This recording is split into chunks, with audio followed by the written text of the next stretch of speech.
Hello gang, Dave here. Week 2 of March Madness. I hope for everybody your week 1 went well and that we just got a little bit more energy back and we just got a little bit more focus back and we're starting to see a little bit of improvement. So just a little bit of a review to start, and then we'll just cover just a tiny little bit of new material. So just a reminder that what makes it work best is to do it just one day at a time. So we get ourselves focused for the next day. We wake up that morning, we do a bit of quiet reflection.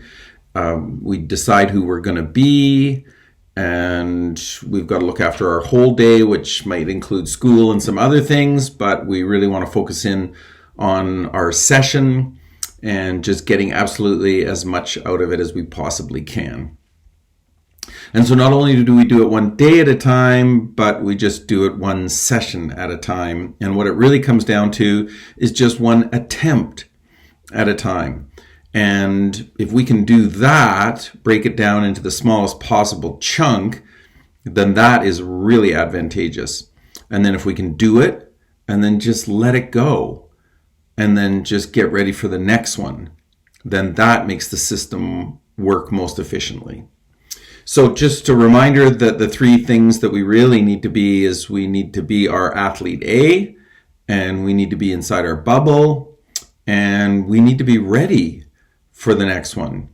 And what that really means is that we have thought a little bit about the last one, looking for ways in which maybe we can make it a little bit better. So what worked well, and what could we possibly add to it in order to make it a little bit better?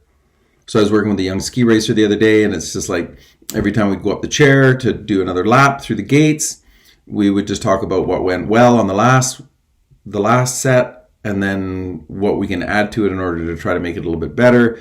And then we do our visualization work, and then we get off the chair, we do a little bit of kinesthetic visualization. So as we begin to ski down to where the gates are, he's actually skiing gate patterns and continuing to visualize. And then when we get to the set of gates, we're really ready for a little bit of improvement.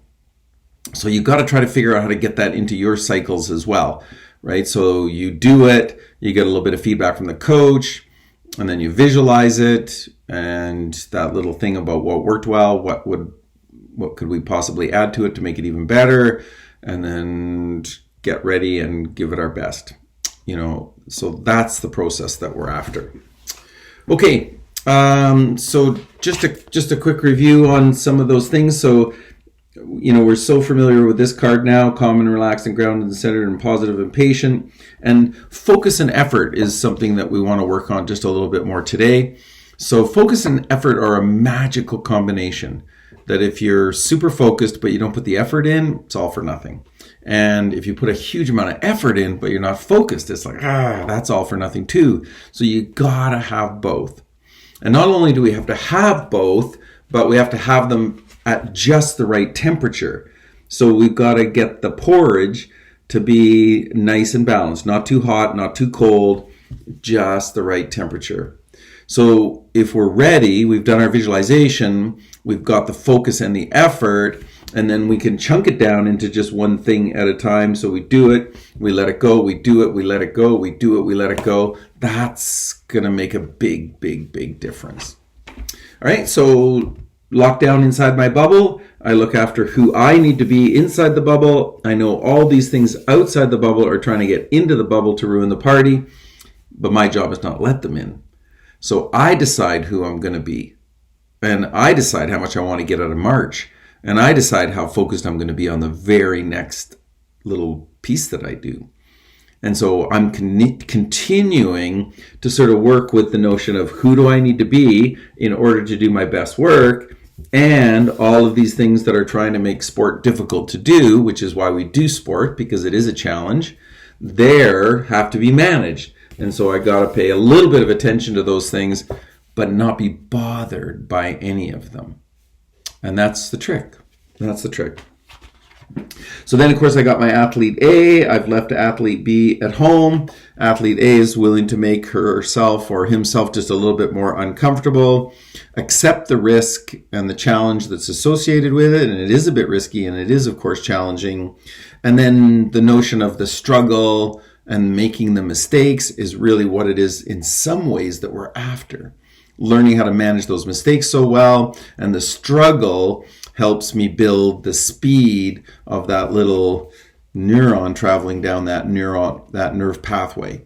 And the struggle is what's building my myelin, which is that insulation on the nerve sheath, which enables that impulse to travel faster and stay stronger. And so the struggle is so important in training.